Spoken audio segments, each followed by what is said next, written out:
Special Operations Foxhound. Revolver Ocelot. Welcome to Demasked. My name is Fresman, and today I'm once again joined by the fine folks behind the Misery Machine. How are you both doing today? Good. Thank you I'm very much good. for having us again. Well, we were just talking off recording that it's been, a little over 2.5 years since... I think we did the last one May of 2023, I want to say. It was a long time. You know what?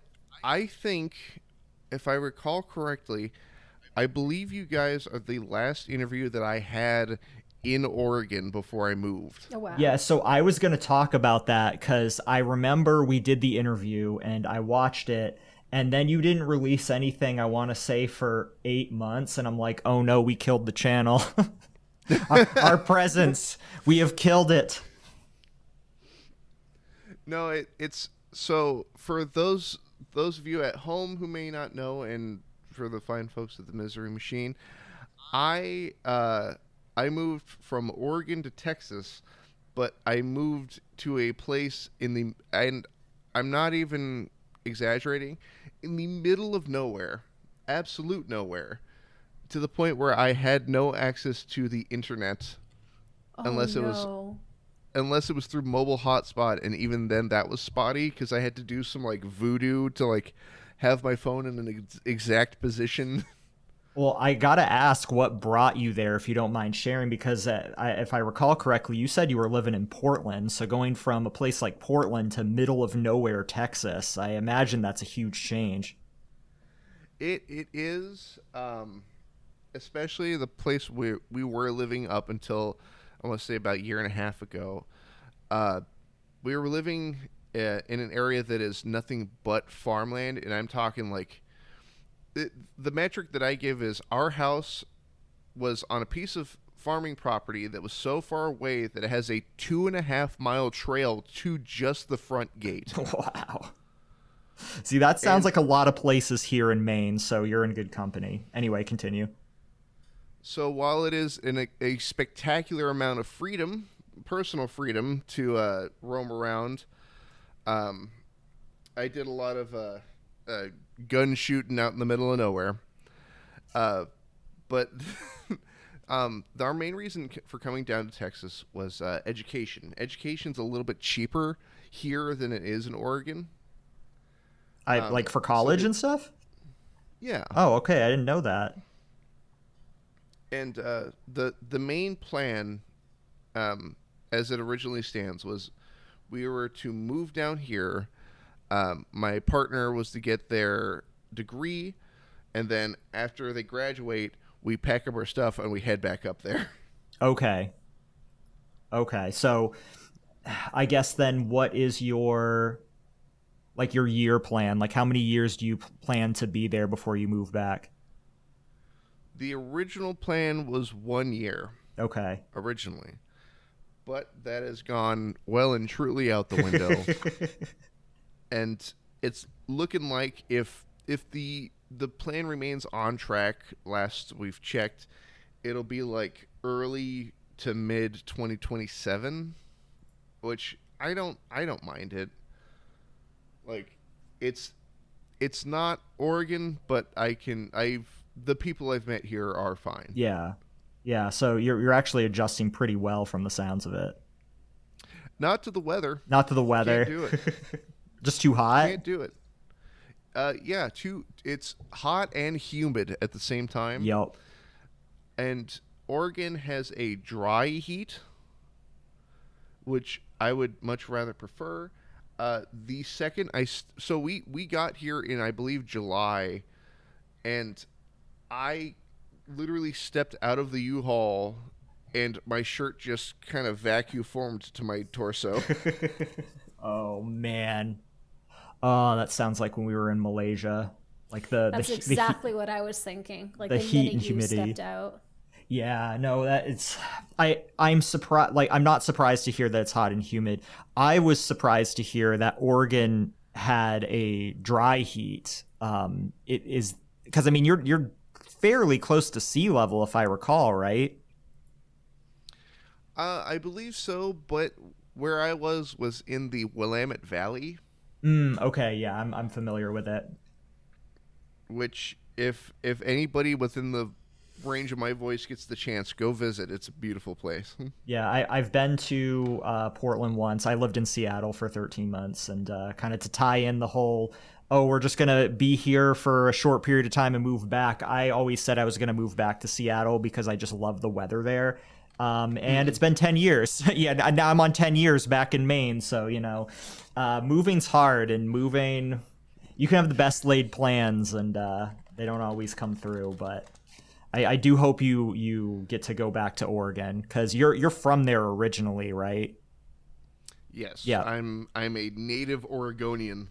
Man, and now you're really getting the rural feel because I mean I've known other people from Texas, and when they describe rural Texas, sure the landscape might be different, and it's definitely hotter there, but the whole I'm growing up around farmers. We can just go to the middle of nowhere and just shoot guns for a couple hours.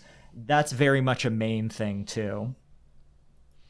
Well, like that took some hard adjusting to because I'm so used to. I'm not unfamiliar with farmland. There's plenty of farmland in Oregon, especially in like the Estacada and Demasked areas surrounding. But to be told. I was like, "Hey, I have some bullets that I'd like to go shoot. Is there a spot on the property that would be like far enough away from the neighbors?" And only to be told, the neighbors are like 3 miles in any direction. Who gives a shit? Do it. Yep. And not only that, where you are, I would assume, based on my understanding of how it is here and people I've talked to that live there. They hear gunshots, it's not gonna like that's nothing to them. They're just like whatever. They may not even notice it because they're so used to it. At least that's how it is here. We currently live in a place that has a city ordinance, but we grew up in areas where you'd hear gunshots all the time, especially during hunting season, and it just sounds like traffic, like what traffic would sound like to somebody, something that you just kind of filter in as background noise. Well, so it's funny you mentioned that. So in the intervening years since I've chatted with you guys, for a minute there, I actually worked at a sporting goods store at the gun counter. Ooh. And while I'm efficient and good at my job, I do not fit the demographic of the usual firearm purchaser. But I know so many people who are gun nerds, but they nerd out about like gun specs, and you'll see them and you wouldn't even think they shot a gun in their life, but they could tell you everything about this model gun, and they could strip the gun and assemble it right in front of you. It's just one of those things you can nerd out about, even if you're not the typical gun guy. You know what I mean? It's funny because I get in arguments with people all the time at my work because my main thing is revolvers. Ooh, I like revolvers too. My dad had a 44 Super Red Hawk, Ruger Super Red Hawk, and that was God. I remember firing that thing as a kid, and I thought it was gonna blow my wrists off. Like I was just like. Maybe I probably shouldn't have been shooting that gun. Like he's just like grip that thing with both hands, and like my wrist nearly like come off my body. That was an experience, but I love that gun. So yeah, continue. My favorite that I have a 45 Colt revolver, and I absolutely refuse to shoot it two-handed. Why is that? I feel it does a disservice to the revolver because it's not a modern revolver. It's a reproduction of an Old West like single action, like an old cowboy gun. Ooh, okay. One of my favorite characters from Metal Gear Solid was Revolver Ocelot because he was obsessed with the single action revolver. So I understand why you have that outlook. So I have to ask, have you fired it from the hip? Oh yeah. See, you can't not. You have to fire it from the hip. Like you just feel like a badass. need you to understand something. I also practice quick draw in my spare time. Yes. No, there was a time when I was a teenager. I didn't have a single action. It was a replica. It couldn't fire. But I was just practicing quick drawing, and I was practicing spinning it on my finger and reholstering it and stuff like that. Oh my God, I've never told anybody that. So you ever seen the movie Tombstone? Yes, a classic. So you know that shot where Val Kilmer pulls both of his guns at the same time and spins them in opposite directions? Yes. I have taught myself how to do that. Perfect. Oh my God. And when I first accomplished it, I immediately started yelling like in my house. For the gun nuts at home, let me be absolutely clear. I do this unloaded. Yeah, like, I mean, well, I think people who aren't accustomed to guns or around guns, they think that, and yeah, I've met some unsafe gun nuts, but most gun nuts are very, very respectful of gun safety. You know, we've seen what can go wrong. We know what can go wrong. Anyway, continue. Well, like, I always hear this argument of like, well, it's a single action. It won't fire unless you pull back the hammer. I'm like, sure, but stranger magic tricks have happened. Yes. I don't want to tempt fate. And also, what is having the bullet in there when you're practicing that? What does that do for you? Nothing. Yeah. All it does is change the weight of the gun and put you and everybody else in danger. Yeah. So I did the spin and I did it like correctly the first time, and I'm standing in my living room and I just like oh, and my my partner comes running out and I just hear, "What the hell are you doing?" And I just go, I've gone mad with power. I have the power of God. Have you ever seen that one with the guy riding the ride-on lawnmower with the revolver? Have you seen that? Yeah. Yes, you know. You're gonna have to include that clip in this interview for people to see, because it is just one of the most magical things. That's gonna be the channel that we turn to before the interview starts. Oh, yeah, I saw, the most recent time I saw that one was the full clip, and as soon as he points the gun at the cop car, it starts playing the bass line from, I think it's Yes's Roundabout. What they used it for an anime. I'm trying to think what it was. Oh, JoJo? I think, I'm not sure. Yeah, to be continued? Yes, that one. I still have not watched an episode of JoJo's Bizarre Adventure. I know so many people who would like have my head for that, but I still have not seen one. It's one of those things. It's the same way that I recommend like Star Wars to people. I personally love Star Wars, but I understand it's not for everybody. So like, if you don't like it, that's fine. I'm not gonna begrudge you. Yeah, I am more of as far as Star Wars is concerned, like the original 3 episodes, like from my dad's days. Same. Like I did watch like the episodes 1, 2, and 3 when I was a kid. When those were out, I went to the theaters with my dad and saw them, and like I'm really glad I did that. But I haven't really seen anything after that except like here and there. I don't know about Yergi though, if Yergi's more into Star Wars.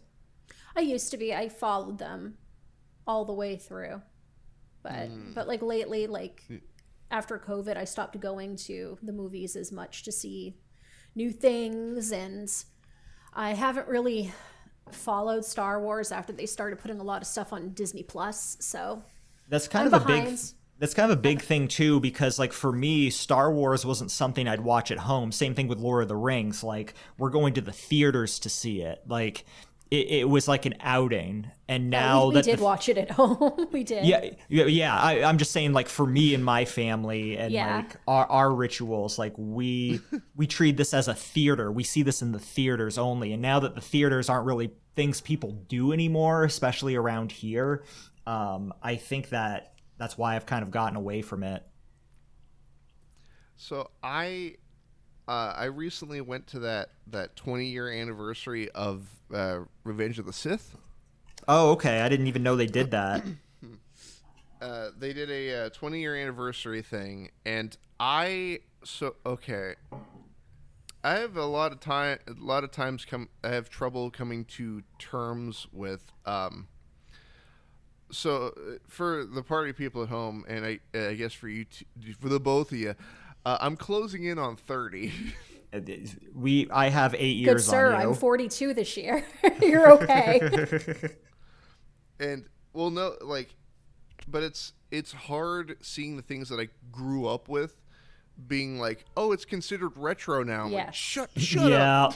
I know your pain on that. I really, really do. When people say I can't call it's so stupid they named the new console Xbox One, because I was calling the original Xbox Xbox One, and it's just so damn confusing. But when somebody said the other day that the original Xbox is retro now, like, I wanted to die, dude. Like, I do the same things though with World of Warcraft.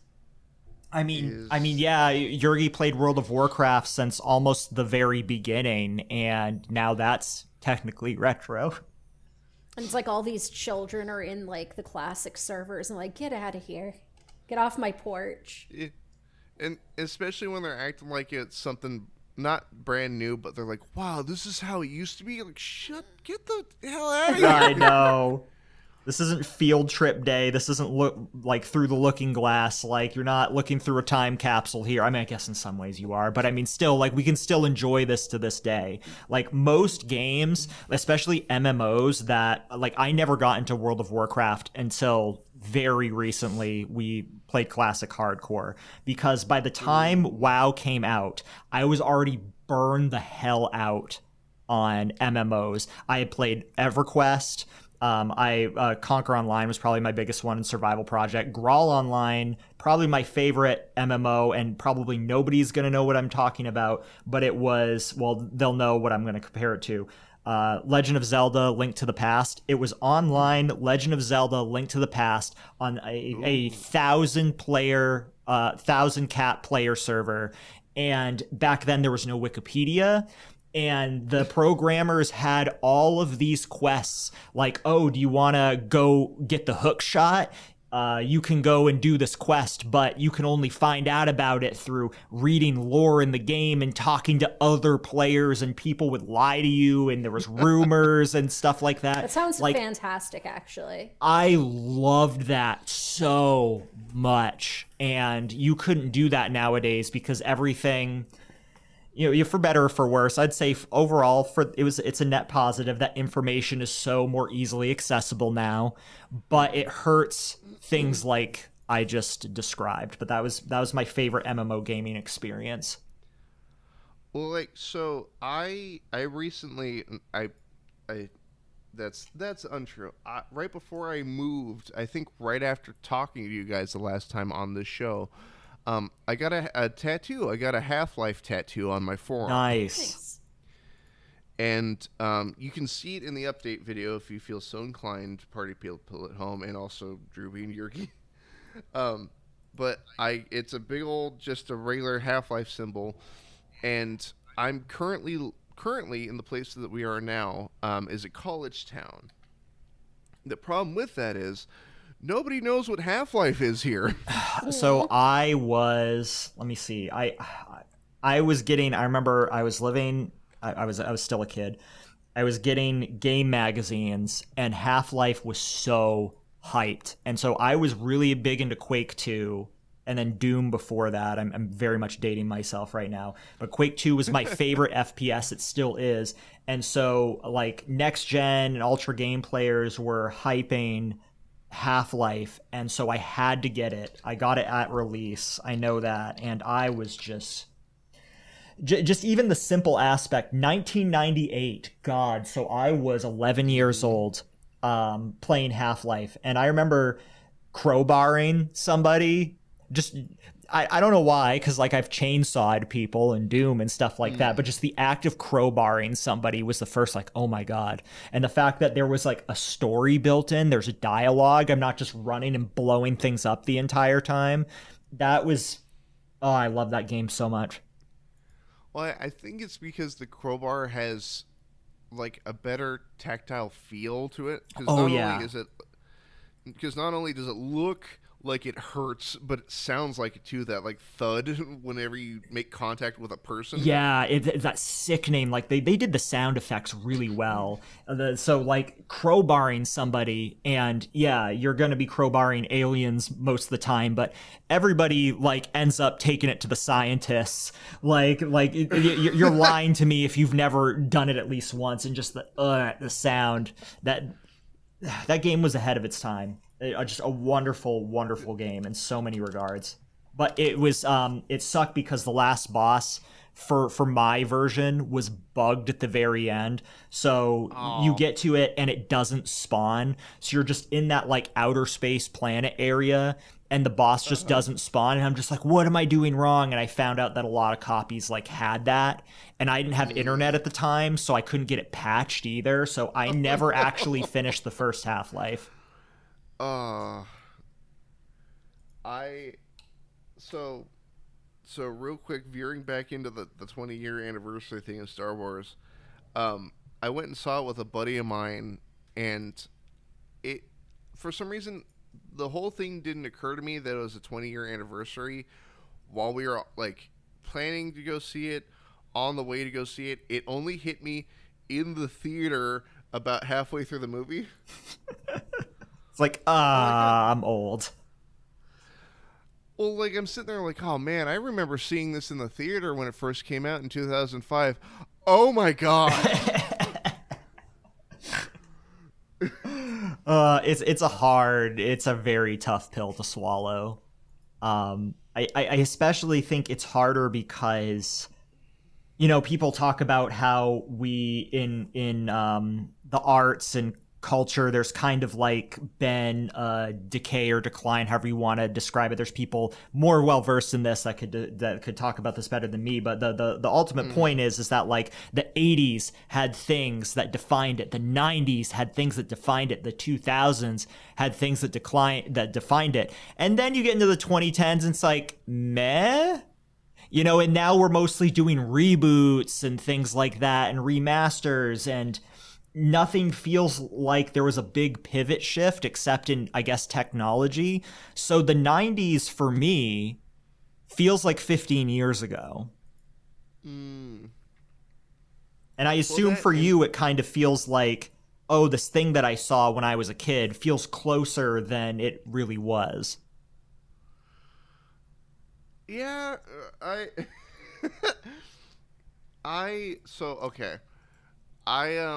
Well, so lately I've been working a lot with electronics. My current job deals with a lot of electronics too. But I've noticed from like tech review channels that I watch and like makerspace type of videos, it's not so much revisiting nostalgia, it's trying to update the things that we grew up with to fit into the modern age. And some of them work, theoretically. Like, somebody recently made a handheld Xbox original. A handheld? So it's like an emulator that emulates original Xbox games? Wrong. It's the original hardware. It looks like a nightmare when he holds it. What? You're going to have to link this to me. Oh my God, that's so crazy to think about. It looks like it's a hazard to hold. Like, listen, like, I have very vivid memories of playing Elder Scrolls Morrowind on that Xbox, and it would run so hot. Like, my room, I had a smallish room. The temperature would change in that room from running that game, and you had to, like, if you had been playing it for a while, your save file was big, it would take like 15 minutes to load. Like, I just can't imagine that hardware recreated into handheld. I can't believe where we currently stand with like odd technology, because like I recently got a couple of mini PCs for my work, which is still a phrase I can't believe I can say fully, of Well, because they're smaller than a Wii. It's yeah, it's insane. It's really insane, especially knowing that, you know, in our dad's ages, computers took up like half a room. Mm-hmm. That said, I have a hardline stance for that. I think that we as a society need to go back to the concept of the family computer. There was just something so special about it then. It felt like, especially with the internet, it the internet felt like two different worlds. And so when I first got online, I felt as if I was going to this like new and exciting place. Like I felt like it felt closer, minus the sticking a chord in my brain. It felt more like closer to, akin to William Gibson's Neuromancer than ever before. And I'm also a little bit biased because like I grew up on DOS prompt, if anybody knows what that is. So I was Windows 3.1 DOS prompt at a very young age. Like imagine like a 7-year-old doing DOS prompt. Like I was doing that, and I could only teach myself out of the manual, and that was hell. I can't believe I did that. But when you're bored and you have a lot of time on your hands in the middle of nowhere, and then when we got Windows 95, like oh my god, my mind was blown. And then the internet on top of that, like it just felt like its own separate place, and now we feel meshed in with the digital world. Like waking life and digital life are very much overlapping each other. So my question is, well, it's not really a question because we've already kind of stepped well and truly past it. Is when do we hit Johnny Mnemonic levels? But we're already there. I mean, yeah. I from my understanding of Johnny Mnemonic, like I think that I'm roughly familiar with the movie. It's Keanu Reeves, right? Mm-hmm. Yeah, like I'm roughly familiar with the movie, but yeah, I think we're like practically there, minus the big thing that he wore on his head to get into cyberspace. I don't think I'm overlapping this with something else. No.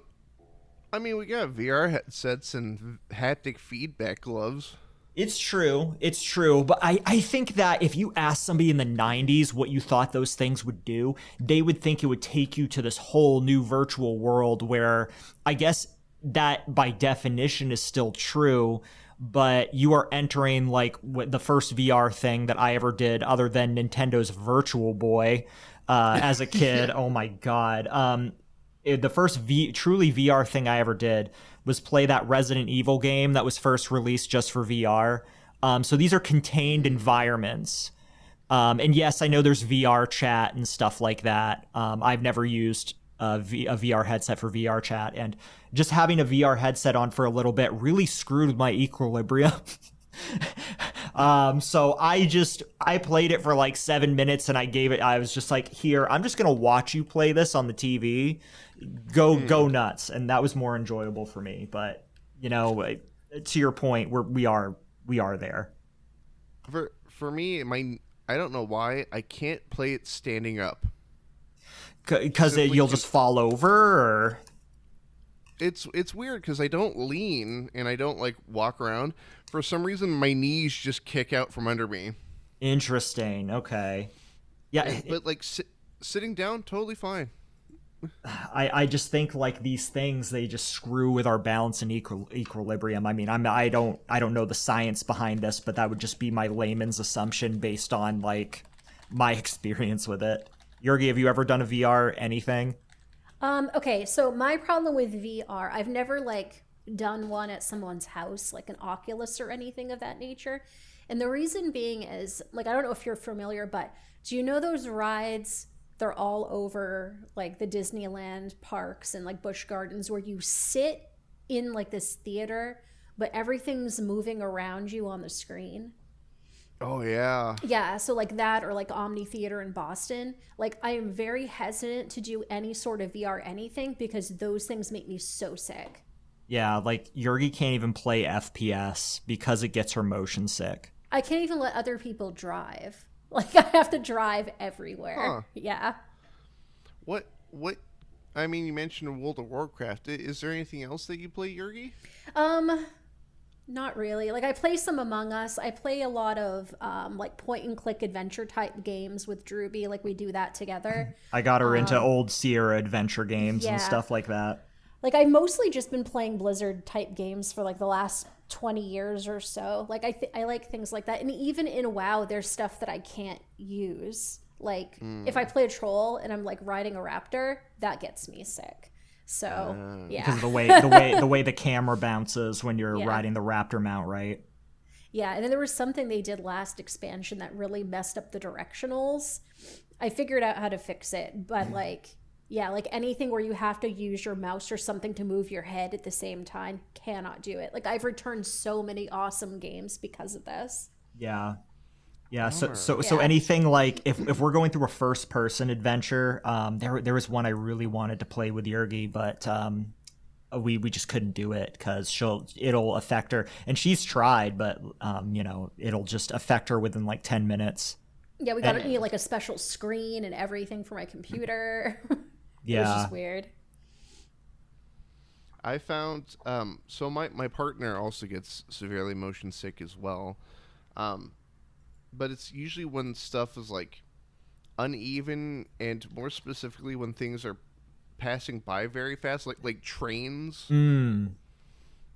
But I found, so it sucks because one of my favorite like guilty pleasure movies is completely unwatchable to them. And which one is that? Hardcore Henry. I've never seen that. The world's first full-length feature film entirely done in the first person. Oh man, yeah, that would mess you up, wouldn't it, Ergy? Probably, but we could try it. It's a fun time. Just know that there's a lot of head wobble, camera shake, and all that fun stuff. Yergi, how'd you do with the last episode of Cowboy Bebop? Because like towards the end, like Spike had like everything's like getting fucked up and violent, and that like okay. things are through Spike's point of view, but it's not for very long. It's just like flashes. So Yeah, but, I didn't have any issue with that. okay, well, maybe it's something we can try, and as soon as you start to feel the wobbles, we can stop it. So what you got to do is like every couple minutes, just reach over and shake Yergi.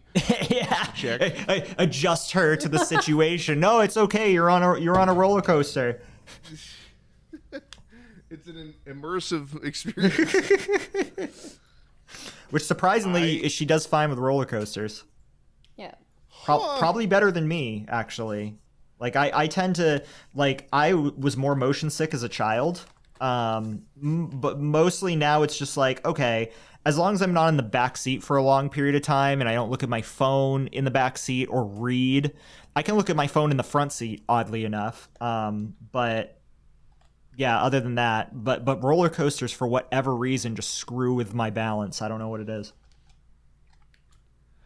I have one that's a personal favorite. I wouldn't call it a roller coaster, but certainly will mess you up internally. Is the Gravitron, where it spins super fast. You get stuck to the wall. Yes. I've never done one of those. I don't know why. I love it. I can't figure out. I think it's because I'm not going up anywhere. Like there's no verticality to it because I'm afraid of heights. You're going round and round. Yeah. Just shake the shit out of me and I'll be fine. That's a good way of looking at it. Circular rides, like even riding, what is a thing that most people call it? Like Yergi, you know the teacups at Funtown? Yeah. What's the most people would know them as? I just call it a scrambler. A scrambler, but yeah, that's like not it. scramblers, just like or tilt-a-whirls, like those screw with me. Yeah. Those screw with me, and it sucks because it just feels not that bad in the grand scheme of things, but it really messes with me, and I don't know why. I had one really bad experience on a. Have you ever heard of a roller coaster called the Ring of Fire? No. It is a single track. It is one giant circle that goes up. I want to guess about 30 to 40 feet. Oh my god! I just looked up a picture. It's like complete circle. Yep, but it kind of rocks back and forth, and then it'll go shoo, and like shoot you all the way up to the top and stop when you're upside down. And the thing is, for me, the whole time, I gotta say, I hate being right sometimes, because the whole time we're like rocking, like going back and forth, I'm like, I don't think my like seatbelt bar thing is tight enough. I don't think it's like, I don't think I'm affixed to the seat at all. And we get upside down, and I can feel myself like sliding out of the seat. Yeah. Oh man.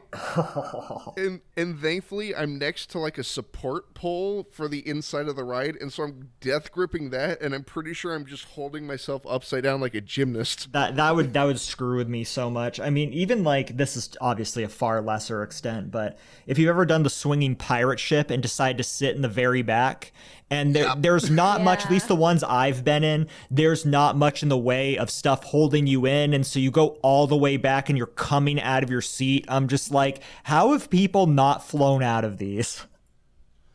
But then they have, and then you see it on a... You see it on Faces of Death, and you're just like, oh, well, I guess I was worried for a good reason. Looks like I'm never going back to Oaks Park.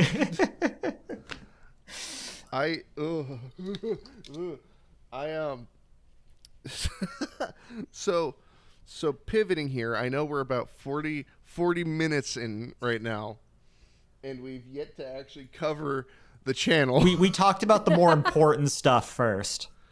You know what? You're right. We got it out of the way. This is why I like doing interviews on the on Fresman, because this is where they go, and honestly, like, I'm way more excited to talk about. Like, nobody's gonna ask me my thoughts on old video games and roller coasters, except for you. So that's why I appreciate this. Well, welcome back to Demasked. Like, that's my favorite thing to tell like new guests. I'm like, there's no plan. I don't plan these things out. And I love that. Like, it's just so pure and simple, and like that's just everything to me. I go out of my way to like not think of questions beforehand. Like, when you asked me the other night, like, is there anything we should be prepared for? I'm like, shit. I had not planned those questions at all. Well, and also, like, you should recognize, like, that's a skill. Like, most people need a lot of preparation for an interview, but yours just so good at off the cuff. Like, it's incredible. It's incredible. And like, every time I hear you do an interview, like, the way that you disarm a guest and you just get them talking about like all these random things and they're excited to, there's not many people who can do that. I'm blushing. Thank you. You're welcome. Oh my goodness. So there's been something I've been actually curious about since the first time that we all talked, and it's sort of a two-parter question. So I would venture to guess that a lot of the videos that you cover, a lot of the topics that you cover, no matter they be current or, you know, past cases, there's a lot of work that I assume goes into the vetting process. But I've been sort of morbidly curious, what is the time frame between something occurring and you guys covering it on the channel? That varies. I'll let Yuri speak to that more. That varies. Like, for me personally, I prefer something be totally sorted before we cover it. And that's not always the case. Like, we have many cases out there where we're just waiting for an update, and it takes forever. And I think as the channel progressed, that started to be more and more common, because right now things are just really backed up at courthouses. Mm-hmm. So it's either you're waiting forever for a trial, or a plea deal happens and then you never hear anything about it. So honestly, it really varies. My preference is to wait for everything to be done, but sometimes, like, we'll get a whole lot of requests for something that's really hot right now, I guess is the only way you could put it. Like, a lot of people are just demanding we talk about whatever this topic is. and that does sometimes happen. But I mean, there's no rubric for that, I guess, is the best way to put it. Like, yeah, and to what you said earlier, like when we really started covering cases like this was around the time where COVID had really backed up the courts and stuff like that. So just our normal operating assumption was that, okay, this is going to take forever to go to trial or get a ruling or something like that. We have all the information. The suspect is in custody. We might as well just do it. And even now, there was like cases we did almost 4 years ago that we will get a random update now and be just like, wow, it took this long. I literally just made a community post, like as we're speaking. We had a case called Babysitter Slams Toddler's Head Against Wall. It was a case out of Detroit. That case is so old. It is back before we had a set. We were literally just in my computer room in front of a curtain. It was like this weird kind of, I don't even know how to explain it. Just colorful curtain, and we looked completely different. We didn't have a teleprompter or anything like that. We were just doing what we could, trying to memorize a couple lines at a time. Was that Kyrie Muhammad? Kyrie Muhammad. Yesterday Jeez. finally got resolved. That was 3.5 years ago.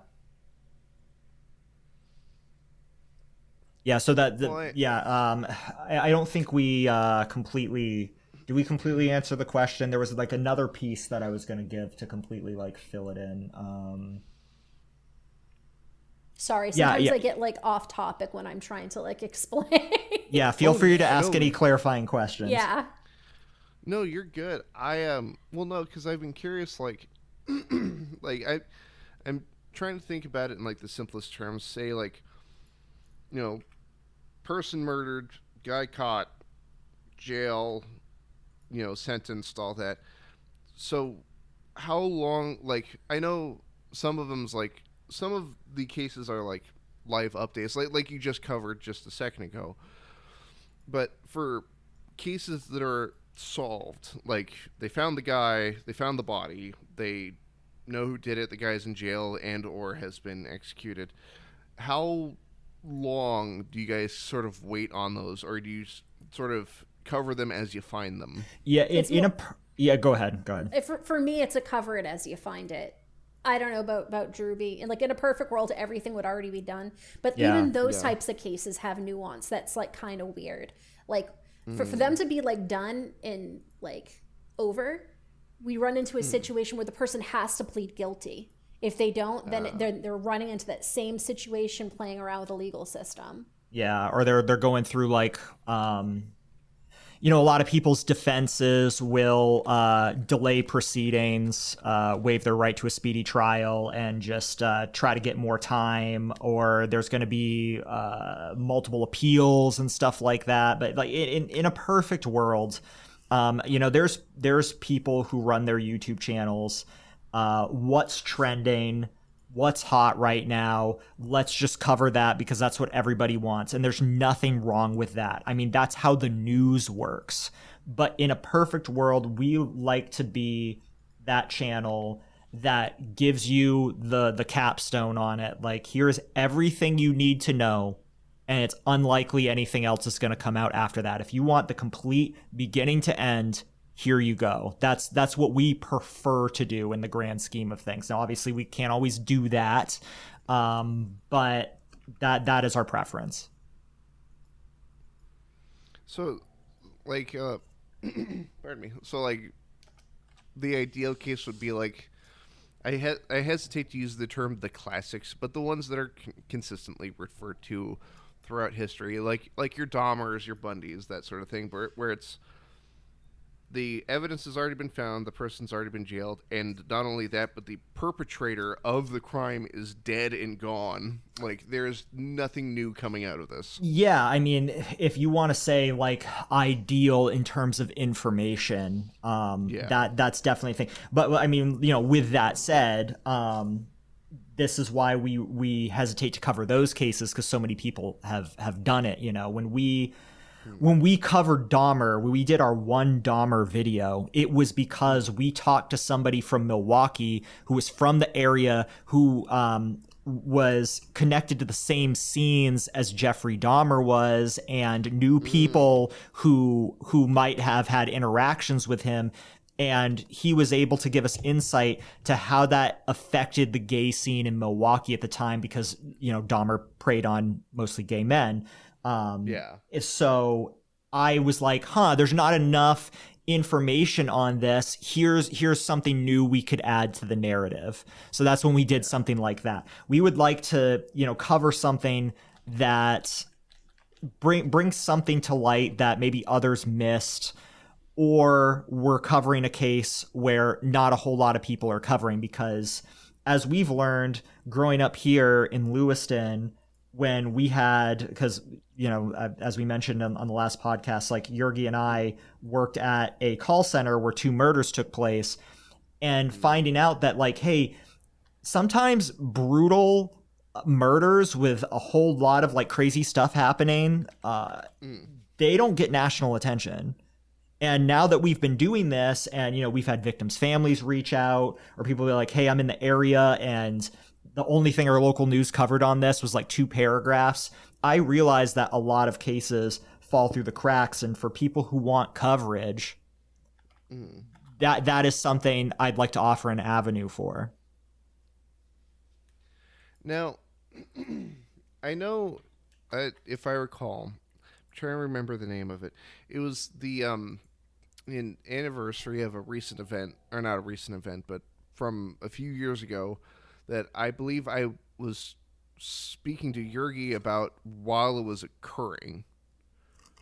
The shooting? The shooting here yeah. in Lewiston, yeah. Yeah, we just had our 2nd anniversary. Yeah, it's been 2 years since then. I actually think that we did the interview with you the same year that happened. It was like 4 or 5 months before that happened, yeah. I remember you checked in on us when it was happening, which was crazy to me, because I thought, like, a lot of school shootings, or not school, this isn't a school shooting, a lot of mass shootings don't make national attention anymore.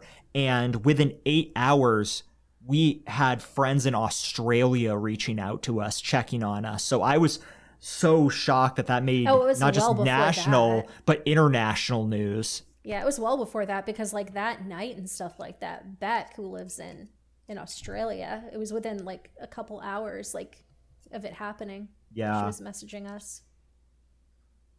Well, if I recall, I want to say me checking in with you guys happened after I want to say right after I had you guys on the show. Like, I'm not even sure the interview had come out yet. And like, I remember like reading that, and you guys had mentioned that you lived in Lewiston. I'm just like, oh shit. Yeah. Okay. Yeah. Yeah, there was something like, you always don't think it's going to happen here. And then it did. And I mean, there were some people who claimed not to be surprised, because Lewiston has a reputation for being one of the scummiest places in Maine, and it's largely undeserved. But it really is undeserved. Like, quite honestly, we're just any other city. It's not even dirty here. No, it's cleaned up a lot. That's so odd, because whenever, like, and I understand that the people's views of certain states, especially if you don't live there, is very much informed by like media, movies, all this. And so I've always seen this picture of Maine in my head of like this idyllic seaside, perpetual seaside town sort of thing.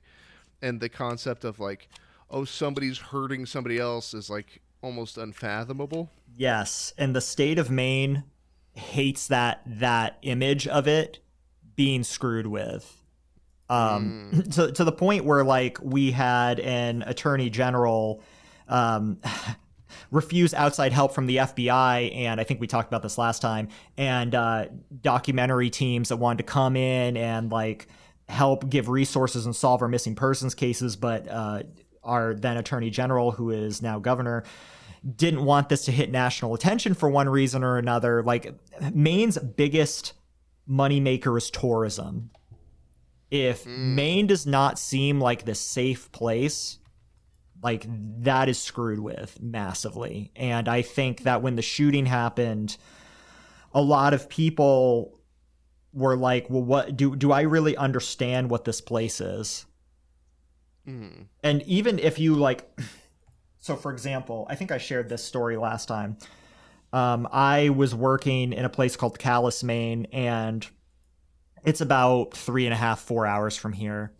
And to get there, you have to drive through uncharted territories, basically areas where the towns are alphanumeric combinations because not enough people live there to actually name the town. And you drive through places where there's abandoned cars on the side of the road, there's abandoned trailers, there's no power lines, there's no cell service. And so I got to this place and it felt like stepping in a time warp, first of all these people lived here. They'd never been to a major city. They've never left. And when I told them I was from Lewiston, they're like, oh my God, I heard there's like roving gangs there stabbing and shooting people. I'm like, no. Like, but they believe that. And when the shooting happened, there's people not even 20 minutes from here being like, I knew this was going to happen here. I won't go to Lewiston's downtown because I'll get shot. I won't go to Lewiston's downtown because I'll step on a needle. And it's like, it's crazy to me, just the lack of distance, and still the assumptions about here are wacky. See, like Oregon has a lot of that because specifically Portland has a massive meth problem. Yes. And that's not me making assumptions from, down the road. You got That's data. Yeah, or that's literally me being downtown and seeing meth. And like stepping over needles to get to the mall. Yeah, 100%. I can't remember the last time, Yergy, we've been downtown and seen a needle. It's not like you never see a needle, but you know what have seen most often is nips of Fireball. Yeah, that's made right here in Lewiston. Made right here in Lewiston. Same in Portland. Oh. And I would just make a big whole thing about it. I'd take a picture. I'm like, time to leave. The whole community is gone to hell now because these nips. I have this bad habit of like, I want to say it's a superpower, but I think it's more so a weird manifestation thing of like, I'll think something's not occurring and then that precise thing occurs. Like, Portland has really good public transit. It has something called the Max train. It's just an above ground subway, but you can get fucking anywhere in the metro area on that thing for like $5. And so I'd ride that downtown, and the whole time I'm like, you know what? Probably, I don't know. I don't know if the meth problem's that bad. It doesn't really seem that bad. And then I step off the train to go to Lloyd Center, one of the bigger malls in downtown Portland, and I look over and there's a guy literally heating up a spoon. Oh yeah. Yuri, the other day, well, this was a little bit ago, but we saw somebody like drawing puddle water to shoot up with, like right near Main Street. So we have a bigger like fentanyl problem here in Lewiston, and less meth, more fentanyl. Yeah. Yeah. What sucks about the whole situation is it's really divided the city. Like there was this whole drama with I don't know what to call it. Needle exchange. That's what it is. That was next door to the coffee shop that we go to. Well, at some point it had closed down, and squatters got in the building, and come to find out the exchange never disposed of the needles. So when people finally went in there and discovered the squat, there was like hundreds of needles everywhere. Yeah. And it was clear people had been pictures. like living in there. There were 2 cats that were living in the needle exchange. No one knows where they went. It was a whole big mess. So they've, unfortunately, really, like any harm reduction in the city has really made a horrible name for itself, unfortunately, because of what happened over at the needle exchange.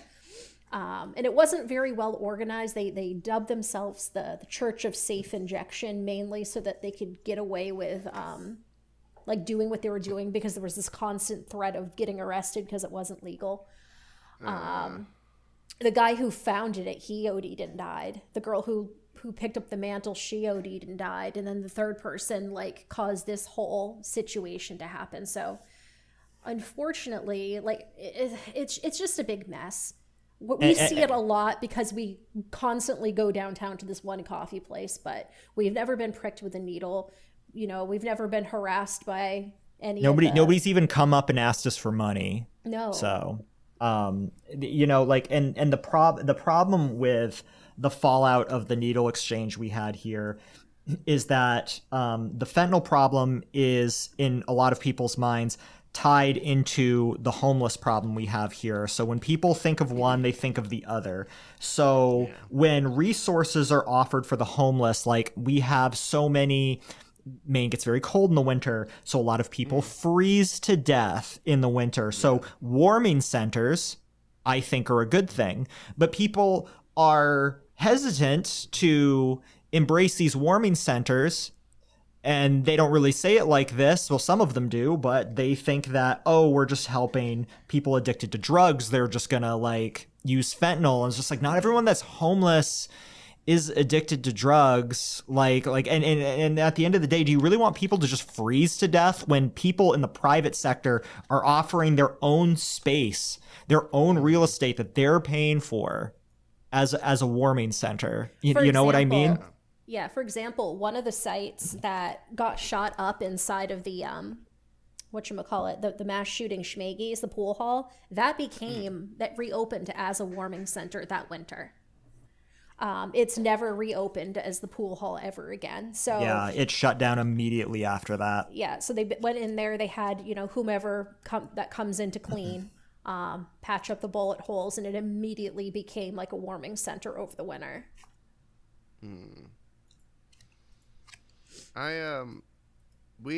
So in terms of like the homeless and drug use, unfortunately in Portland, that is the majority of the cases that come through. And it's not so much like me passing a judgment, it's literally it's just what it is. Yeah. And it sucks because I love Portland. It's my home. But that is a massive flaw that cannot be overlooked. Yeah. And any time that I think it gets better for a minute, doesn't. But, because, like, it's almost like somebody wrote it like a comedy film. Like, okay, I had a guy, for some reason, I don't know what it is. Me and my partner will joke that it's like some kind of field that I transmit out of my body that attracts crazy people. Because I've had people walk up to me, ask me for weed, meth, and like not just money, just like, hey man, you got any weed? Yeah, I remember you told me last time that somebody showed up your door asking for meth, like to your door, to your apartment, right? Actually, to my mom's house. Your mom's house. Yep. And that was, I still think about it to this day, because it wasn't like she asked once and left. She was like trying to barter. Like I was hiding it. Like, okay, well, can you still get me it? Like, what do you mean? I said no. I don't have it. I don't do it. What are you talking about? I want the rock. I want the rock, and I'm like, I don't. Dwayne Johnson? Don't have. Yeah, I'm just like, I don't have any meth for you. I don't sell meth. And she goes, I have $45. I have $45. Just a little bit. I just need a little bit. I'm just like, are you not hearing me? Probably not. But like, but see, no, I've had like, what's up? No, like it's like things like this, because like, you know, I hear people who say they want to fix the situation say, hey, you know, we gotta like not demonize these people. Okay, cool, but where are the resources? Like, how are you gonna fix the situation? Like what are we doing to fix the problem? All you are saying is don't demonize them. Like, what are you doing to make the situation better? Not just for the people suffering, but for the people living in the community that might have interactions with these people. Like, so for us here, since meth is not as common, most of the people you run into are just nodding off. You know, they're leaning up against a wall. But for a place like Portland with meth, like, I'm assuming that there's a lot more violent and uncomfortable encounters between people who are just going about their day to day and people who are on meth. I actually had I had an unfortunate run-in with a gentleman like that. Waiting while I was waiting to get on the train, and there's this phrase I like to use. I call it the hard left turn, where the interaction will start off normal and then take that left turn, but super fast.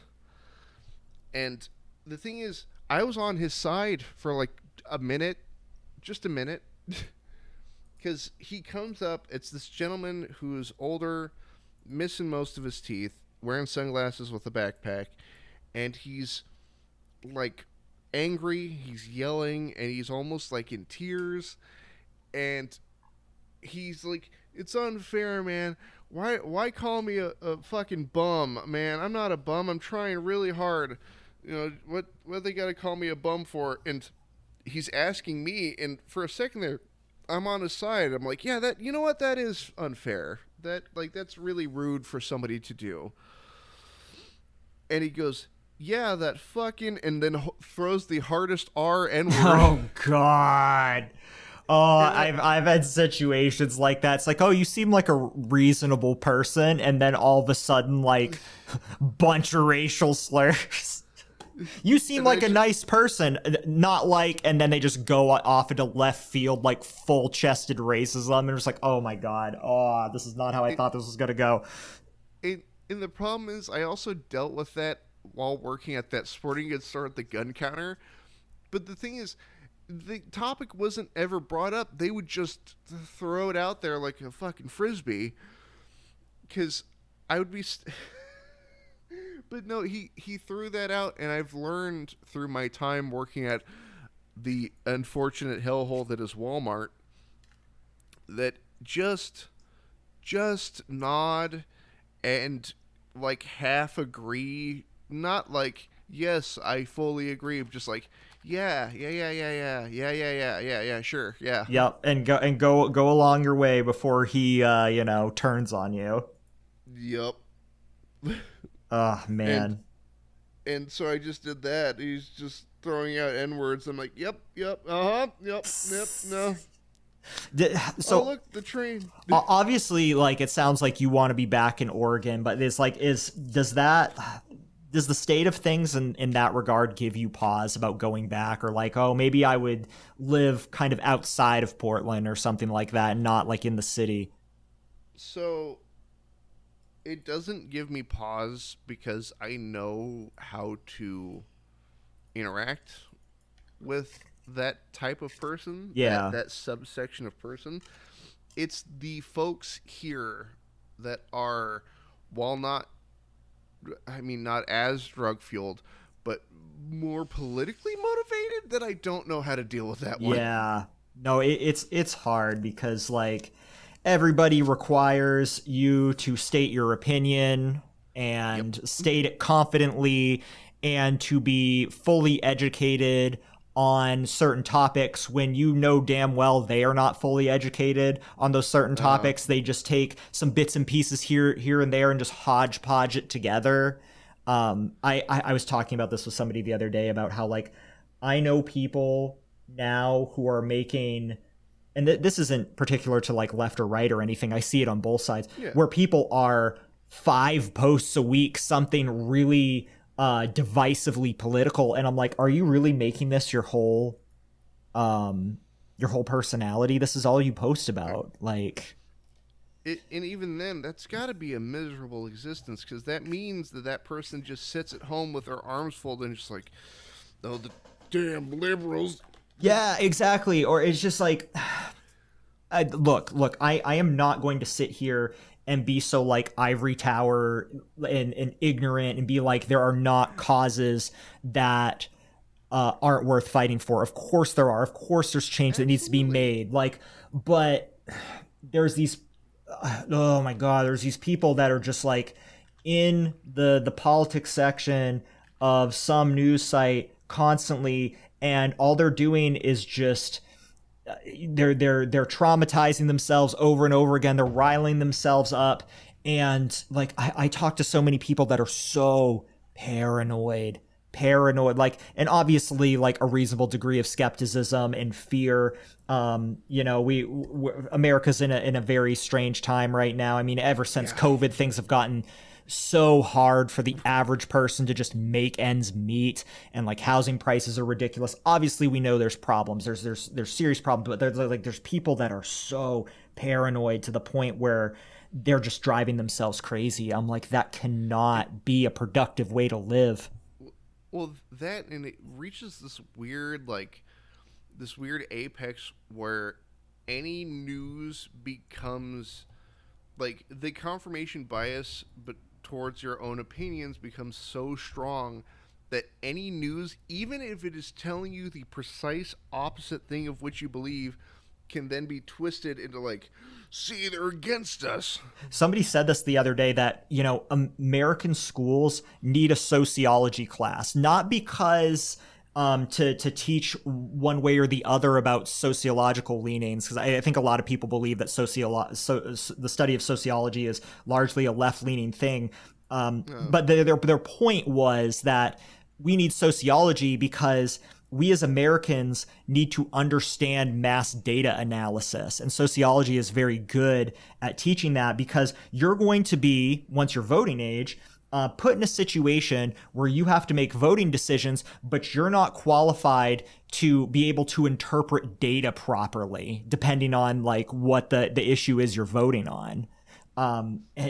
So I had an overarching point here. I don't remember what it was. Continue. So it's something I hate and makes me upset, but I also love seeing when it's cartoonishly incorrect. When somebody, okay, so the example I will use is that there's a a family friend that likes to post on Facebook a lot about like the quote unquote the Jews, like without any sort of like evidence behind it, just like I can't believe they're controlling the government, you know, that sort of thing. Oh my god. But he posted a photo of, what was it? It was Joe Biden with like Osama bin Laden's beard, and it's playing. Okay. It's playing a version of the song. Have you either of you heard the song Levon Polka?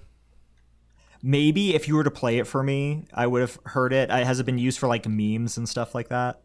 Yes, specifically Leak Spin, if you ever remember Leak Spin. Yes, I do. I do know Leak Spin. Okay.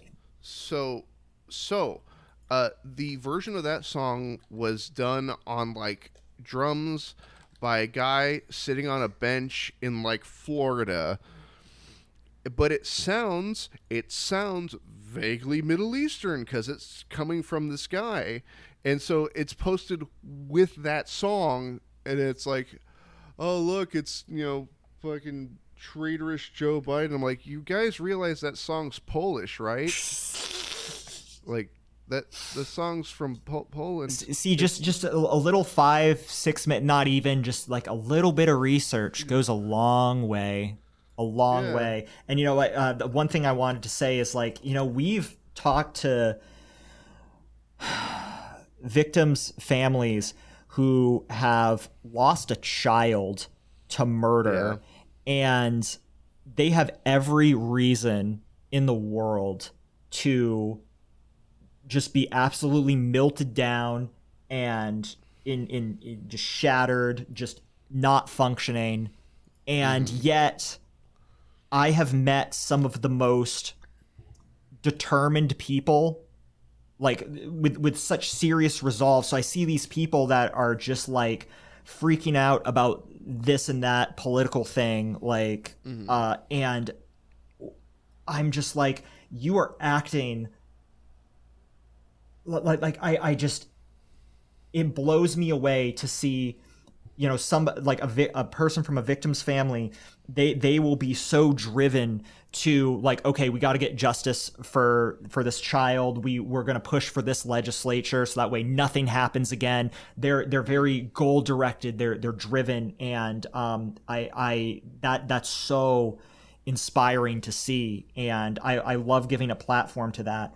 And then I see these people who are freaking out because you know, name some random political thing that's not as bad as what I just described, the situation I just described, and they act like their life is coming to an end, or that like everything's falling apart. And it's just like, you really don't know what true pain is.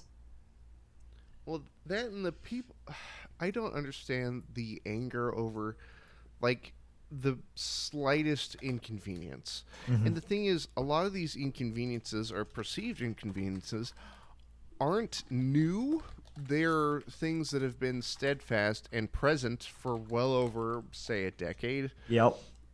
Like, I ran into that working at the sporting goods place because I did all the background checks, and part of the background check is asking your gender. It's literally just male, female, non-binary, that's it. There's no... You don't have to give any sort of dictation of who you are as a person in that regard. But of course, I'd get some shit heel, head-to-toe camo. Well, the damn liberals, what do I need to fill this part out for? I'm just like, just do it. Who gives a shit? I'm almost positive like that option has been around for a while. Like I know when I had to fill out a background check, I had to put that, and it's just one of those things like, just fill it and move on. Like, is this the hill you're dying on? Like, I just think I am more concerned about things being so expensive and the average person like not being able to get by. People who have to live like 4 or 5 people to a 1 or 2 bedroom, and you're all working 2 or 3 jobs a piece. Like that's the thing that I'm really like, I think this is really messed up. I don't think this is how the average person should be living. Or people who want to raise a child, and maybe one of them wants to stay home, but they can't because they can't survive on one income. Those are the things that I think is probably a better hill to die on than having to mark down what my gender is on a background check for a gun. I also got a kick out of the people that got... I had this one guy that I almost started yelling at him because people get cagey over the weirdest bits of their personal information. The man willingly gave me his state ID that not only has his name but his current address on it, but he got upset when the form asked for his phone number. Oh, Yergi, I remember when we were, I don't know if we're still bound to NDAs, but we were working for at the call center, and we had to, one bank took over another credit card for a retail store around here. And they didn't transfer everybody. They made everybody call in and re-sign up. And because of the Patriot Act, we had to ask every single person for their social security number. Most of these people were old people. And my God, when you ask for the social security number, freaking out. What the hell do you need that for? Exactly. Like I had an old woman whisper it to me on the phone because she thought that whoever they is, couldn't hear it. And now most of those people aren't alive anymore. but like it just shows you. There's so much I need to say about this. Like there's if I could just finish this thought, like.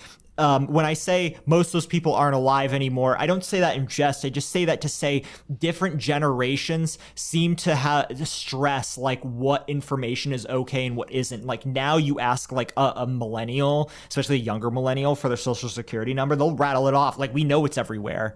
Like screw it. But like back then, if you gave your social security number out, that was like the thing that somebody could just take everything you have, or so they thought. And anyway, what were you gonna say, Yergi? No, there's just like a lot to unpack with that whole situation. So that particular credit card company campaign that we were working on, it was a bank that wasn't really that well established in the United States, but their bread and butter seemed to be like loyalty cards for specific retailers. And this one was going to be a big one. This was a big acquisition. It was when I first became management there. I actually helped negotiate this merger. And didn't even get a percentage. Didn't get a percentage or anything from it, but I helped negotiate it. And we went from a very tiny campaign of 2 supervisors with maybe 30 people to us ramping up to over 150 people. That other supervisor quitting, me having to hire 3 new supervisors to help me, and I had to hire all of these new people for the volume. It was absolutely insane. I ended up working 24 hours straight with no sleep, ramping up for that. And then like some pilot center they had down in North Carolina that was helping us with volume totally just didn't work.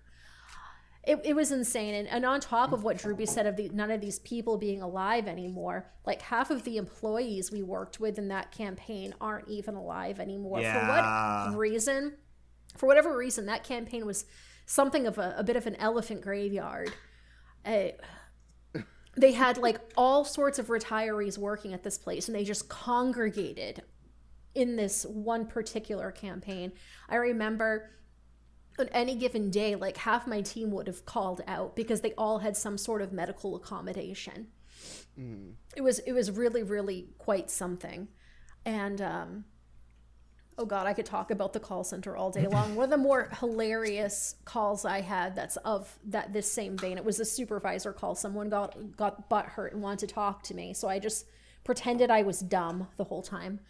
And he was upset because he got advertised for the black card. Is this the Pander File guy? This is Mr. Pander File.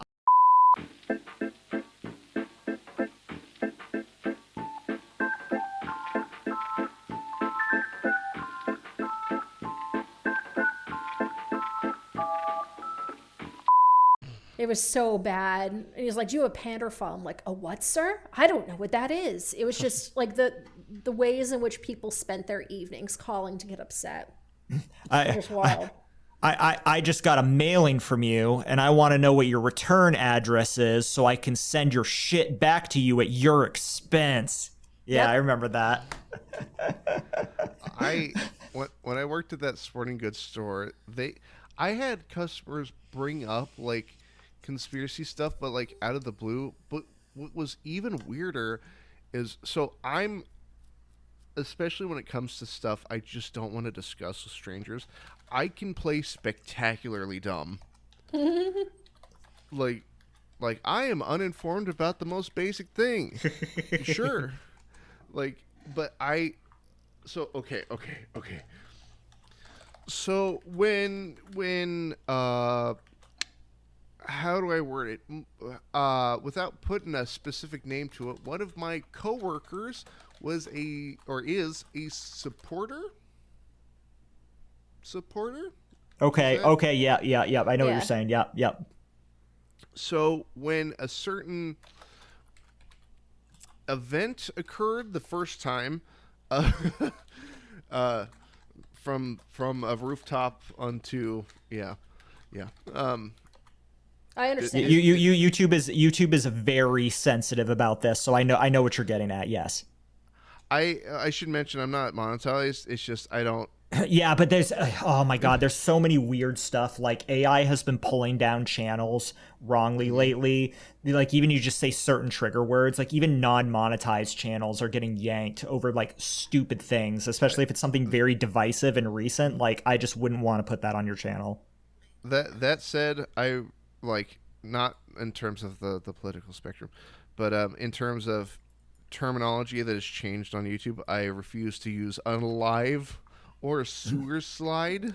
Yeah, Or, so we say remove themselves from the earth because if you say the S word, you get 18 plus so quickly, and if you're 18 plus, like it only shows to like 10% of your subscribers. Like they have to navigate to your homepage to find it. So we just avoid that word because YouTube is so sensitive for whatever reason. Like They just hit a video we released 5 years ago. Yeah, yeah. I just use like the Demolition Man standard: murder, death, kill. Murder, MDK. death, kill. Yep.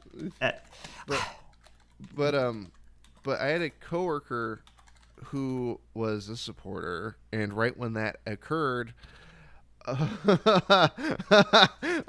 she would do this thing where she was like testing you to like see if you were like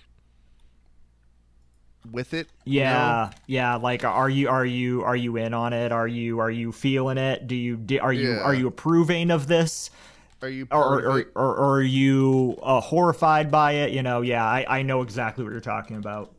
But the thing is, she'd bring it up during work hours, like in front of customers, and so I'm standing there.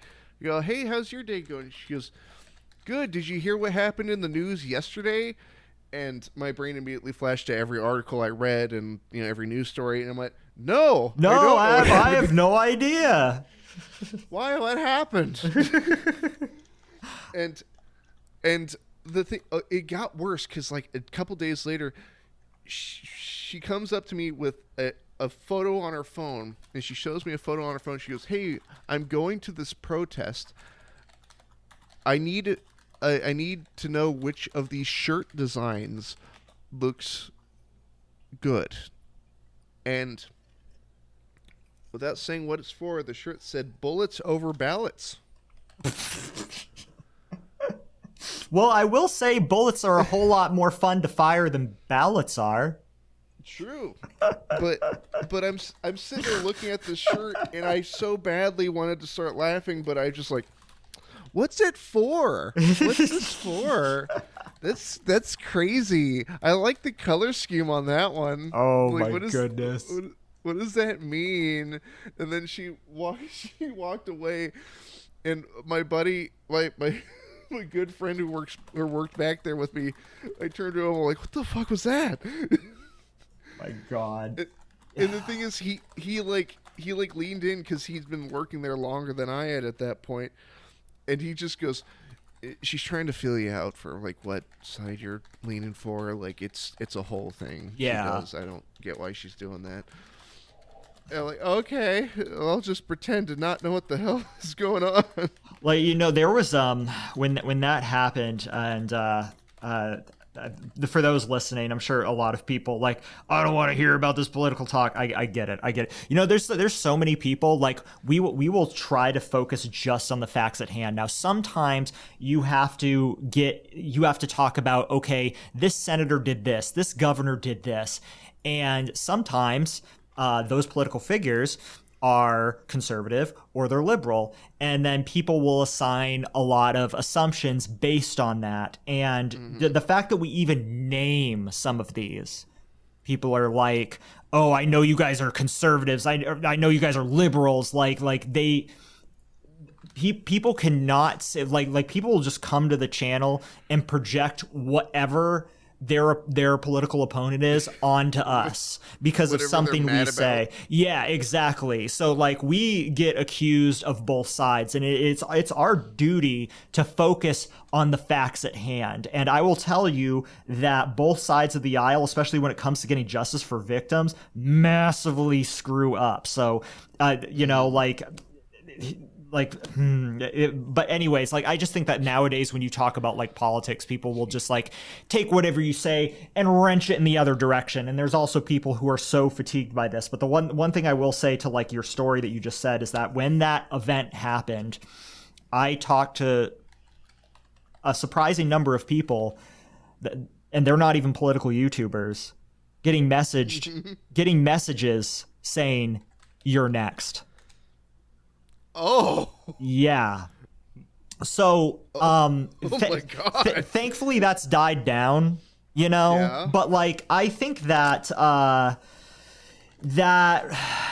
that incident really caused a lot of strife and turmoil, and I was not sure what was the state of content creation going to be.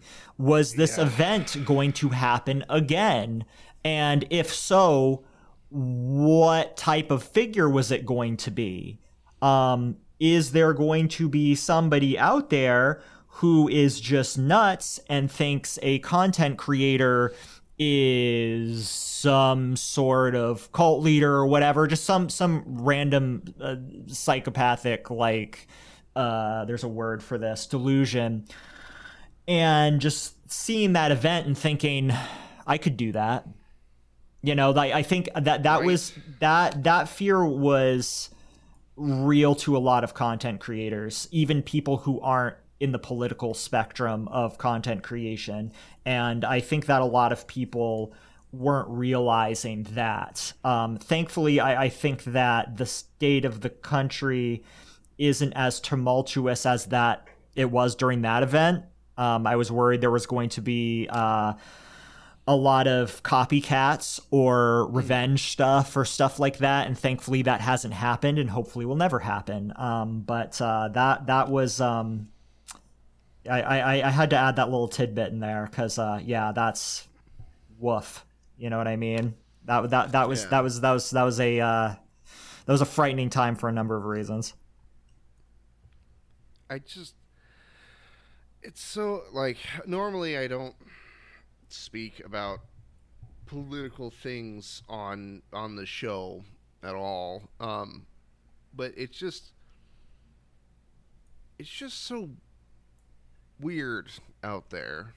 Yeah, and this is why, like, when we cover something that has some sort of political slant, like, you could, I think something that's very useful is to be focus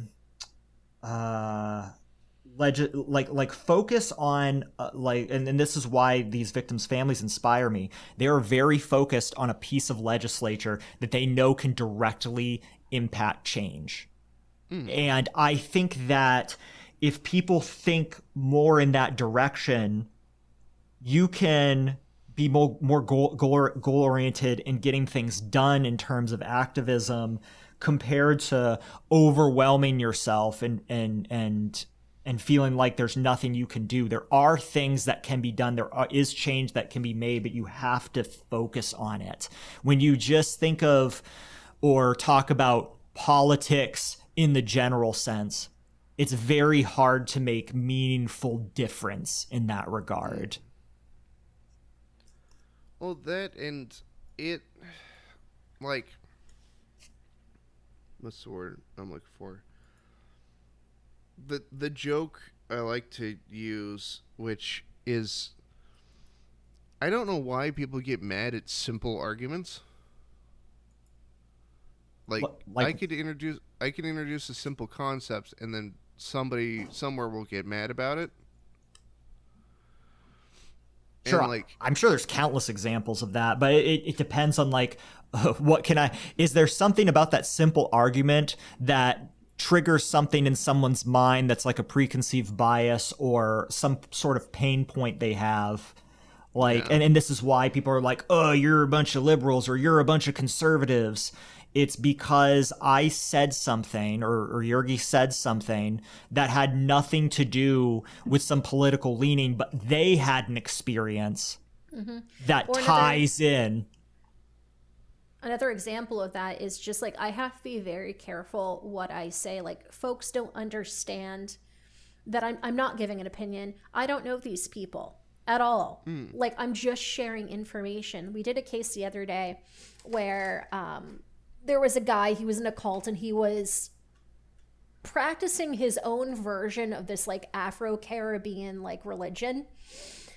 but he was twisting in like satanic elements and just other weird stuff where he was just being an edgelord, essentially. He was Just committing like- murders. Just like other people who take religion and twist it and use it for evil. This girl kept coming back to our comments, arguing with me, saying that we were saying this, we were implying this, it's heavily no, like to the point where I'm constantly having to like actually just quote our script. Not that I should have to do that because the receipts are in the script, just open the episode. But like just constantly misrepresenting everything that we're saying. Like there's no reason for me to do it. I don't have an opinion on this. I don't know these people. I think it's people are so programmed that there's some sort of implication going on. Like we are doing this because we have an agenda. We're doing this because we're implying something. You know, I mean, like it almost nobody thinks this, but I remember like somebody being like, you know, it's really fucked up that you're covering black killers. What is that? How does that portray the black community? And I'm just like, okay, but like, I'm also like, what do you want me to do here? Like, do you want me to not show a picture of this person?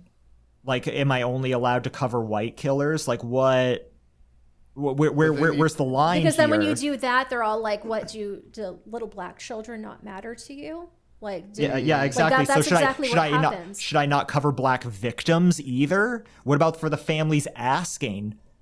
You know, families of black victims that are asking us for that coverage. You know, like it's a really, really strange thought. And people just like most people, the vast majority of people don't think that, but there are some people that, like, this just goes back to, there are some people with some preconceived biases, with some interesting thoughts that had experiences in real life that are triggered by certain concepts, certain words, certain phrases.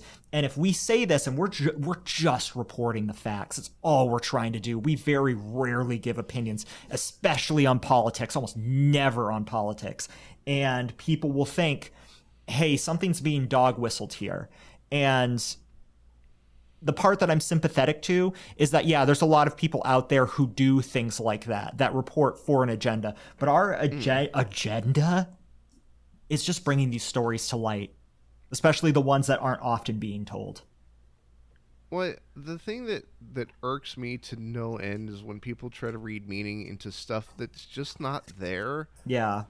Like outside of, you know, intense political discussion, I years ago had an argument with an old roommate of mine who was trying to read farther into something simple than could ever be like true. And okay, now this is outside of the political spectrum, of course. But back when I first started making my masks for this channel, right, he tried to read farther into like the hidden meaning behind why do I cover my face, or why does my mask look a certain way, and I'm the one who fucking made it, but I'm sitting here going like, 'cause I like it and I think it looks neat. Yeah. And he's like, yeah, but what does it mean? What does it truly mean on the inside of your soul? I'm like, it's not that deep, dude. Come on. Freud said sometimes a cigar is just a cigar. And I know that phrase comes from somebody using Freud's theories against Freud. So it was like kind of tongue in cheek, but still, like, if we just look at that quote in isolation, sometimes a thing is just a thing. You were saying, Yergi? Yeah, we get a lot of particularly psychotic people coming to our channel. Okay, listen, it's not a lot. It's no, it's not a lot. Yeah, we get a lot of nut bars. So this is a specific situation. So I'm not saying everyone coming to the channel is nuts, but there's this insistence that our logo is like a Mason symbol.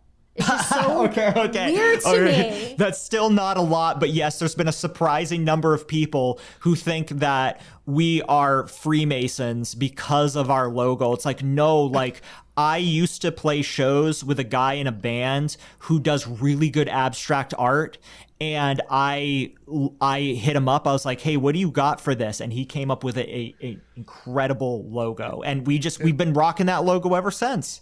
Like, I understand where it looks like a compass and square. I get that. I get it. But that is not the direction we're going this. This is just like some post-rock artist, threw this together for us. And then you get in contact with him. He's like, wait, you guys aren't Freemasons? Yeah. Wait, oh, no. I'm going to get killed for this. One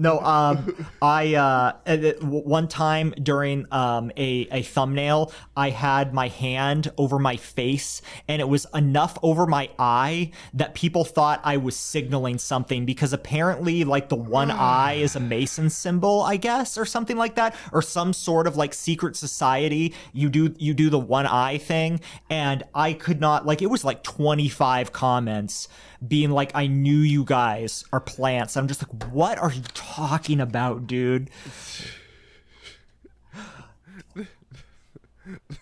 I was waiting for, like, that said, cease your investigations. We're just hanging out in our backyard taking that picture. Yeah, it's just like, I'm just hanging out with my cats, like, it's just... Hanging out with my cats, sipping that adrenochrome. I'm taking a screenshot of it right now. Oh, my goodness gracious. I'm going to put it in our Discord chat just so you can take a peek.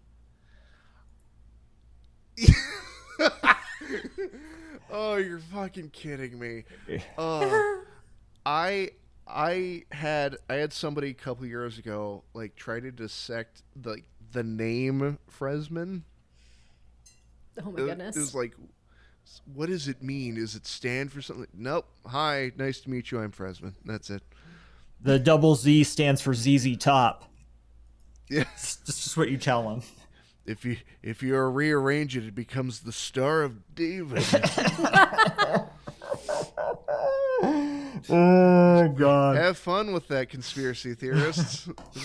Okay. Staring into the camera I don't have set up. That's... So it's just so wild to me.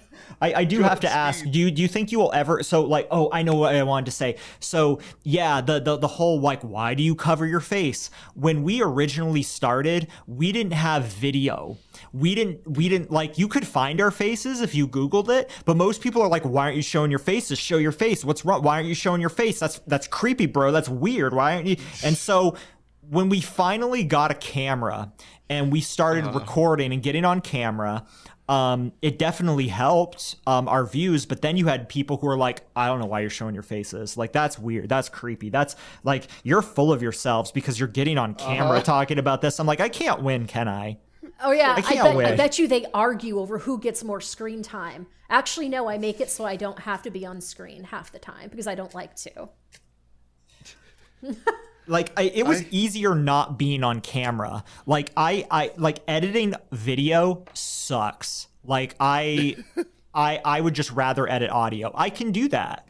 But editing video is a whole nother beast that I just fucking hate. So, yeah, like, if it was up to me, we would just go back to being audio, but YouTube is a video platform and people want to see somebody, and I get it. It humanizes. People can make a connection with you, and I don't mind. Like, we've got a great audience. Like, we've got some really nice people who watch us, so I don't mind that. But it just makes things harder to be on camera, and I don't think people recognize that. Yeah, like, I just particularly don't like it for me because I have trouble reading out loud.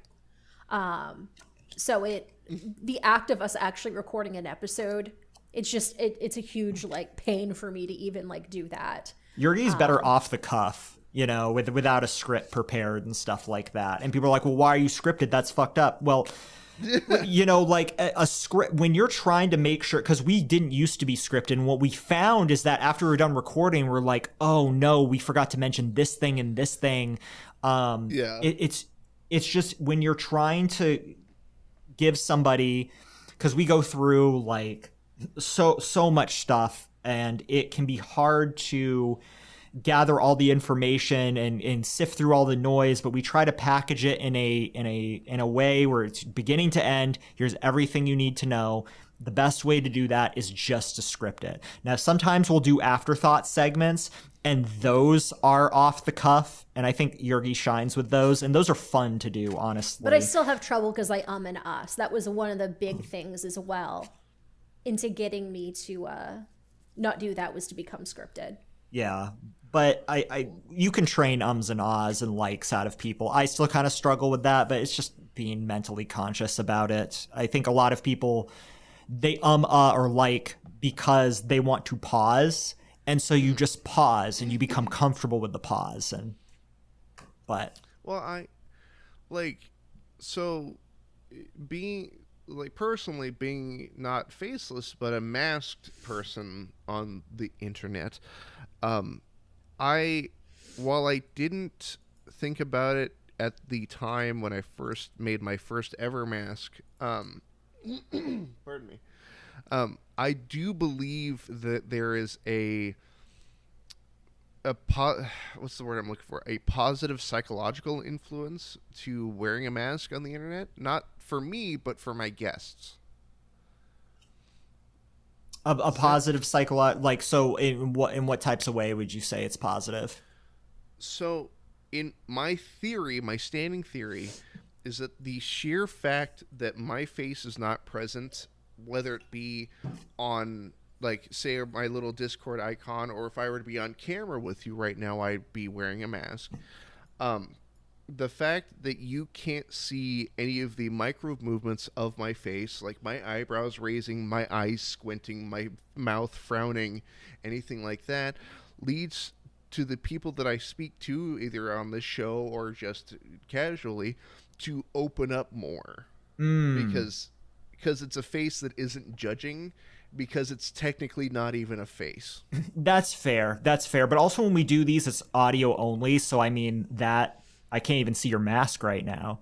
So assuming you're wearing one, I assume that you're not currently. But I think that I think what you should also consider is that the way you talk to people is very welcoming and disarming. And I think that really gets people to open up a lot, because you don't, we've all talked to people who you can tell right off the bat they're judging, they're trying to suss you out, they're rating you in their head, and you just don't do that at all. So I think that just causes people to be like, a real person, and then they open up. That said, the next interview I do is just going to start with, what's your entire political standing? Go. I'm going to give you 10 issues, and you need to give me your opinions on each of them, and you need to give justification as to why. But, like, honestly, do you think anything that would help anything like that? For example, we try to humanize ourselves as much as possible here. And the other day I went and shared our Halloween costumes, and the amount of people that thought that was creepy was strange to me. That's bizarre. But no, okay, like, no, listen. Like, and when we say amount, it was maybe like 5 people, I think. But still, that's like really strange to me. Well, that's a non-zero, yeah. It's not strange to me, and here's why. Because YouTube is one of the last bastions of anonymous posting. And I swear, what I've learned over the past 6 years doing this is that when you get a big enough platform, and not just from our platform, but just talking to other people, and there are people, I'm in some YouTuber groups, and whenever they get a bad comment, like, they're spending all day looking at their comments. What a miserable way to live. And when they get that one bad comment, they post it in there. They're talking some shit about how they got this bad comment. How dare this person? It's just like, dude, you're gonna kill your. I can't say that. You're going to have a stroke if you keep doing this to yourself, because there are people that are like, I've had a terrible day, I'm gonna go on YouTube and talk some shit. And you know what? Like, modern life sucks. Like, modern life is hard. This is not the best way that one should be dealing with their anger, but it's how a lot of people deal with their anger. And people will just go on and say some wild ass shit, and that just is what it is, because it's YouTube.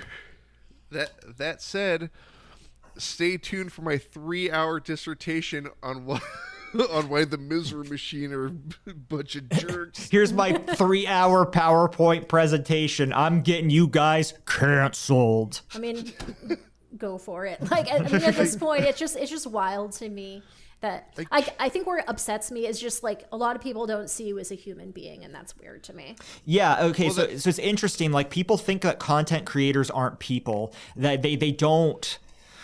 They just think you're just like this floating talking head, and they forget there's a person behind it. And people assume that every content creator is ultra rich when actually most of them I've interacted with are more working class than you think. You'd be surprised the number of people who are doing YouTube who you think are rich, but if you're working a white collar job, you're probably making more money then.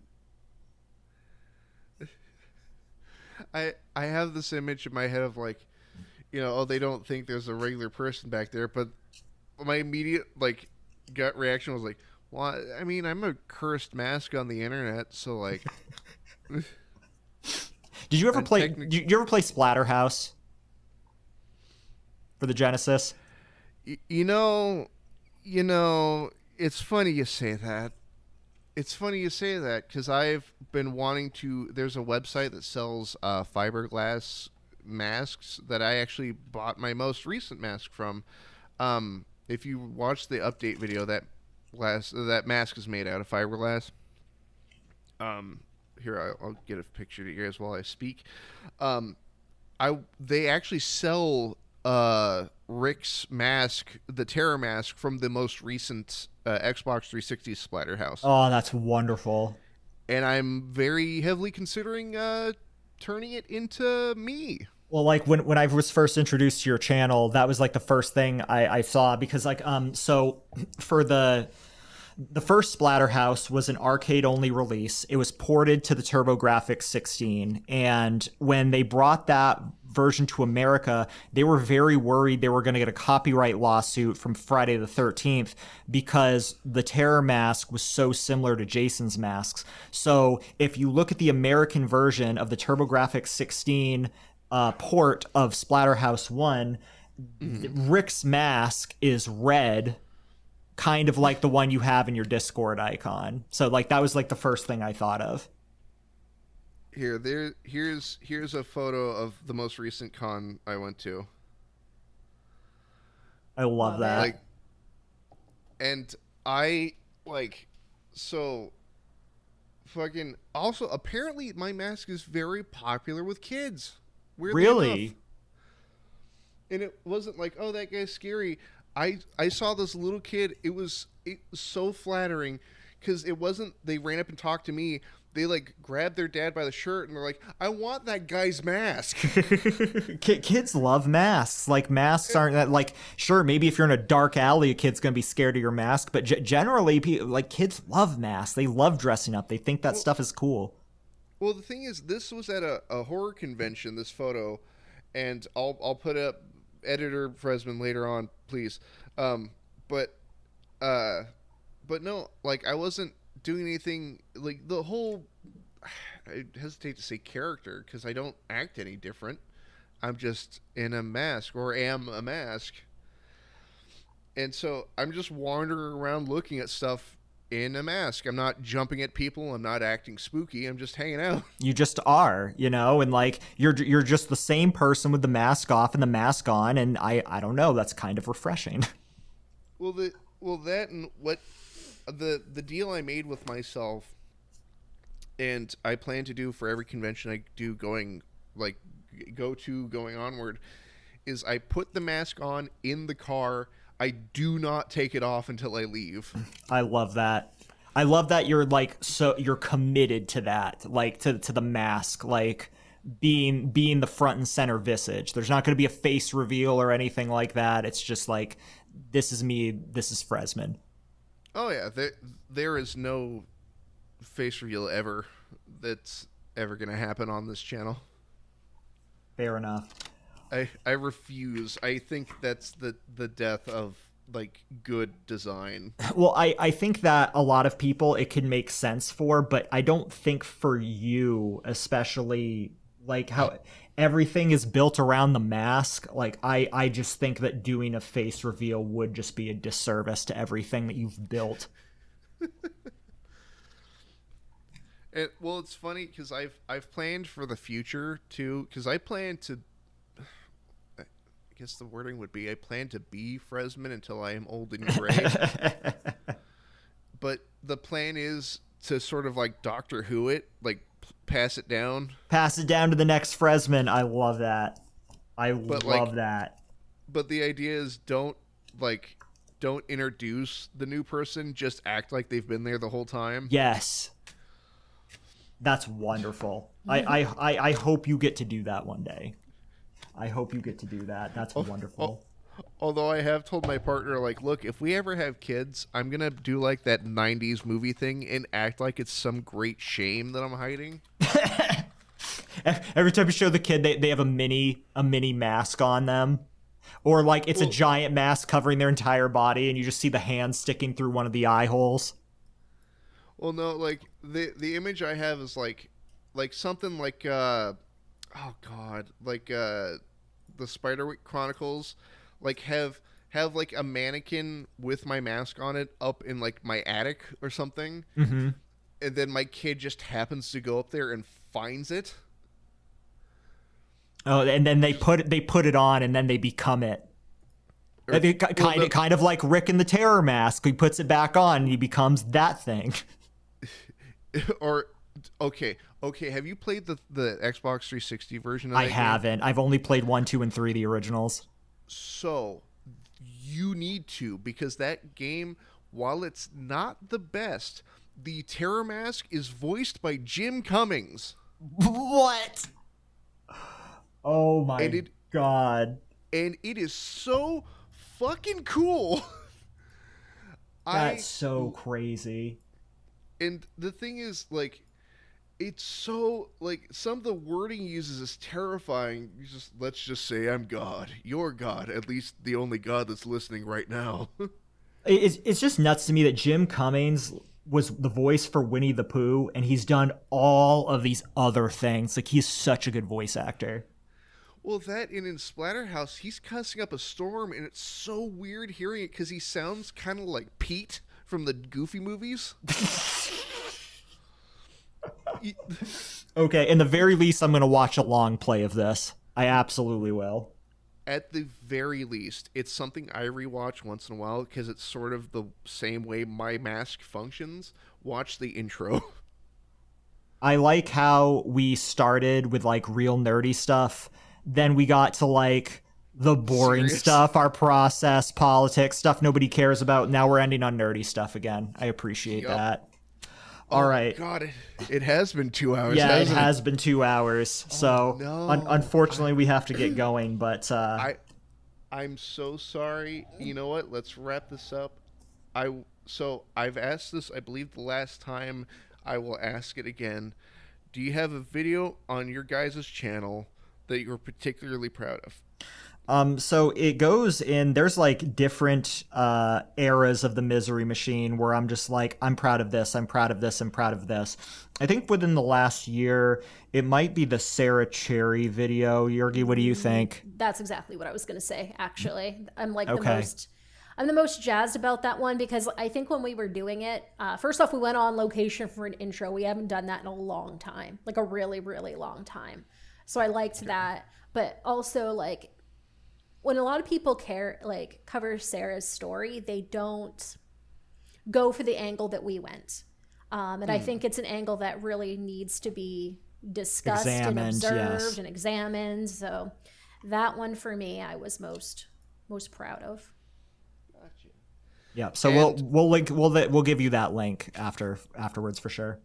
Absolutely. And the final question I ask everybody, and I know I asked it last time, and I mean, we technically already followed through on it, which was, would you be open to coming back? No. Yes, of course. Of course.